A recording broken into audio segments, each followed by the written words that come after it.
ગુજરાતના ખેડૂતો પર ખતરાનું કાઉન્ટડાઉન શરૂ થઈ ગયું હતું. 100 કલાકની અંદર વાદળો આફત બનીને ત્રાટકવાના હતા, જેને લઈને ખેડૂતોની ચિંતા વધી ગઈ હતી. પણ હવે ખેડૂતો માટે રાહતના સમાચાર આવ્યા છે.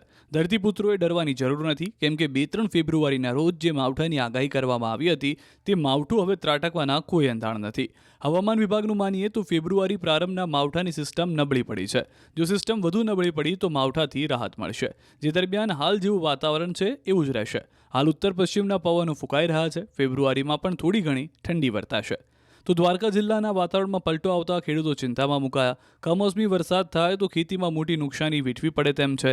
ચણા, ઘઉં, ધાણા અને જીરું સહિતનું શિયાળુ વાવેતર કર્યું છે. ખાસ કરીને જીરુના પાકમાં માવઠું મોટી નુકસાની કરી શકે છે.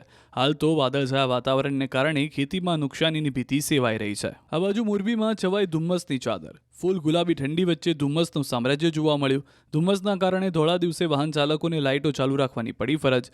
વિઝિબિલિટીમાં ભારે ઘટાડો જોવા મળ્યો. વાહન ચાલકોને મુશ્કેલી પડી.